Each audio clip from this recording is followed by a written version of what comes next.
हां काय सांगणार सर आज आपला सेवा निवृत्तीचे कार्यक्रम सर्व नागरिकांना, माझ्या चाहत्यांना, माझ्या खात्यातल्या सर्व अधिकाऱ्यांना, कर्मचाऱ्यांना सप्रेम देवी नमस्कार, सत श्री अकाल, खुदा हाफिज. यासाठी म्हणतो मी सर्व जनतेवर कुठल्याही धर्माचा असो, जातीचा असो प्रेम केलेला आहे. त्यांना जे काही आदर्श आहेत त्यांच्या आदर्शामध्ये मी सगळ्यांना नमस्कार केलेला आहे. आणि आज या ठिकाणी माझी जी काही सेवापूर्ती होते आहे त्या सेवापूर्तीनिमित्त जमलेले सर्व माझे अतिशय प्रिय असलेले पत्रकार बंधू, आपण या ठिकाणी मला या ठिकाणी बोलण्याची संधी दिली त्याबद्दल मी तुमचं पहिल्यांदा मनपूर्वक अभिनंदन करतो. आणि आज जे काही मी या जिल्ह्यामध्ये छत्रपती संभाजीनगरमध्ये कामं केलेले आहेत, खात्याचे कामं केलेले आहेत, सामाजिक कामं केलेले आहेत, धार्मिक कामं केलेले आहेत, सांस्कृतिक कामं केलेले आहेत, वैचारिक कामं केलेले आहेत, त्याची पावती म्हणून आज एवढा मोठा जनसमुदाय प्रचंड मोठ्या प्रमाणात मला या ठिकाणी शुभेच्छा देण्यासाठी आलेला आहे. त्यांचं मी या ठिकाणी मनपूर्वक नेरेकर परिवारातर्फे, विशेषतः माझ्या मिसेसतर्फे आणि माझ्या पूर्ण कुटुंबातर्फे मनपूर्वक सगळ्यांचं अभिनंदन करतो. सम्राट अशोकांनी 84,000 स्तूप देशामध्ये उभे केले. आपण 84 बुद्धविहार शहरामध्ये औरंगाबादच्या परिसरामध्ये उभे केलेले आहेत. या संदर्भात आपली काय भावना आहे? योगायोगानं माझं नाव अशोक आहे आणि सम्राट अशोका तुम्हाला माहीत आहे आशिया खंडामधला सर्वात मोठा आणि बुद्ध राजा होऊन गेलेला आहे आणि चक्रवर्ती सम्राट होऊन गेलेला आहे. त्याच्यानंतर दुसरा चक्रवर्ती सम्राट झालेला नाही.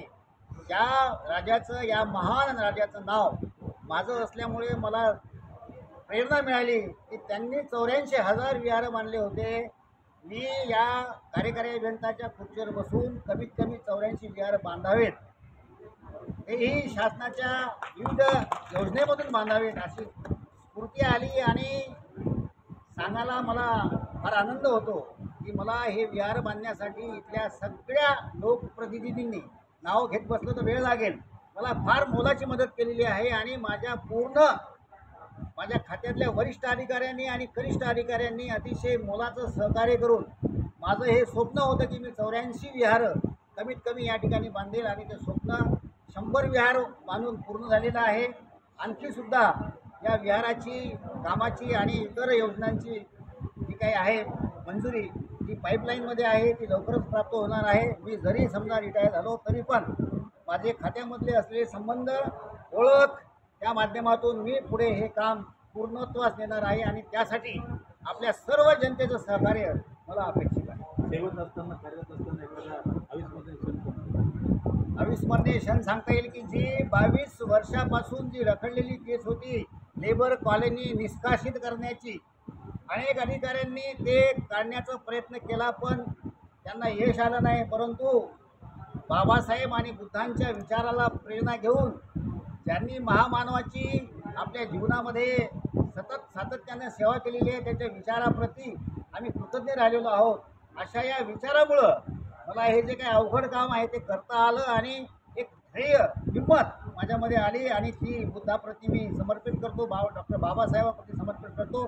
आणि हे 14 एकर जमीन जी शासनाची आहे, जवळपास तिची आज जर किंमत पाहाल मार्केटनुसार तर 2,000 कोटीची आहे, ती मी निष्कासित करून त्या ठिकाणी ती जागा मोकळी केली. आणि पुढे त्या ठिकाणी आपलं तुम्हाला माहीत आहे की आपल्या मराठवाड्याची राजधानी छत्रपती संभाजीनगर आहे आणि या संभाजीनगरचा मी नागरिक आहे, नंतर कार्यकारी अभियंता होतो. मला त्या ठिकाणी नवीन इमारत जी आपली कलेक्टर ऑफिसची असेल किंवा कॅबिनेट, या ठिकाणी आपल्या मंत्रिमंडळाची बैठक होते त्यासाठी कॅबिनेट हॉल त्या ठिकाणी दिलेला आहे. आणि तुम्हाला पाहून पूर्ण झाल्यानंतर आश्चर्य वाटेल की ही जी काही नवीन इमारत होणार आहे ही दुसरं तिसरं काही नाही तर ते वेरूळ आणि अजिंठ्याचं एक सार्थ रूप असेल, याचा मी प्रयत्न केलेला आहे. आणि त्याचं सार्थ रूप तुम्ही पाहून खुश व्हाल आणि मला आणि माझ्या परिवाराला आणि सगळ्यांना या जी काय प्रेरणा मिळालेली आहे ते बुद्ध आणि बाबासाहेबांच्या आशीर्वादाने प्रेरणेने मिळालेलं आहे. उर्वरित आयुष्य आपण तसं बाबासाहेबांच्या चळवळीमध्ये, बुद्धाच्या धम्मामध्ये कशा पद्धतीने व्यतीत करणार आहे?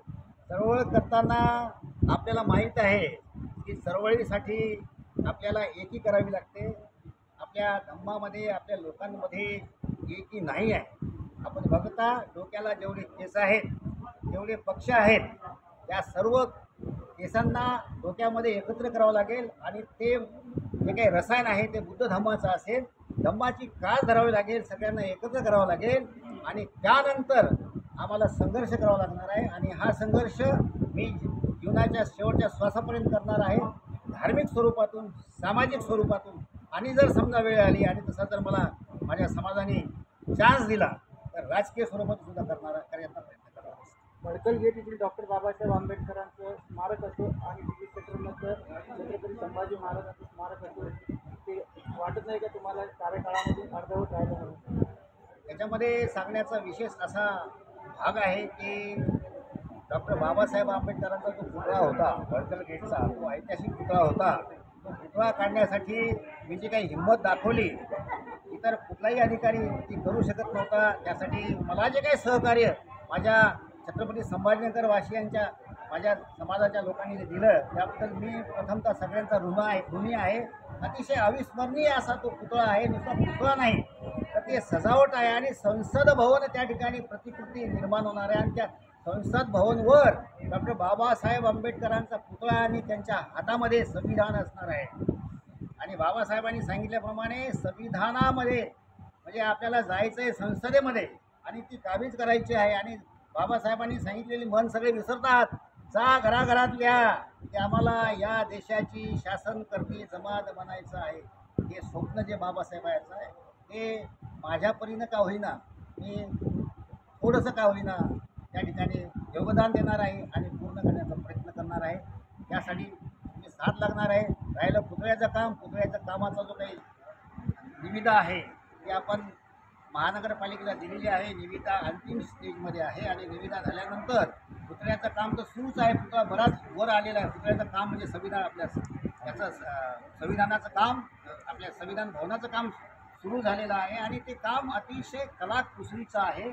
साधं काम नाही. त्यासाठी लागणारा दगड राजस्थानमधून आणणं सुरू आहे. त्याचं प्रतिकृतीचं काम इतर ठिकाणी चालू आहे. ते काम झाल्यानंतर त्या ठिकाणी लावण्यात येईल. तर मी बांधवांना पुन्हा समाज बांधवांना विनंती करेन की जास्त गडबड न करता सहकार्य करा. अतिशय अप्रतिम असं काम हे माझ्या काळात झालं नसलं तरी पुढे होणार आहे. त्याच्यावर वाच राहील, माझा राहील, तुमचा राहील, सगळ्यांचा राहील. अप्रतिम काम ते होईल. त्याचप्रमाणे छत्रपती संभाजी महाराज यांना आपण बुद्धभूषण म्हणतो. वयाच्या 14 वर्षी ज्या राजाने बुद्धभूषण ग्रंथ लिहिला त्यावरून तुमच्या लक्षात आलं की त्यांचा कशाचा अभ्यास होता. त्यांचा बुद्ध धर्माचा अभ्यास होता. परंतु ते लोकांना कळालं नाही. त्यांना छलकपटांनी मारलं. अशा या राजाला मी प्रथम मानवंदना देतो आणि त्यांचासुद्धा पुतळा आणि तिथे जे काही चौक आहे तो अतिशय सुंदर होईल. त्यालासुद्धा चांगला स्पीड आलेला आहे.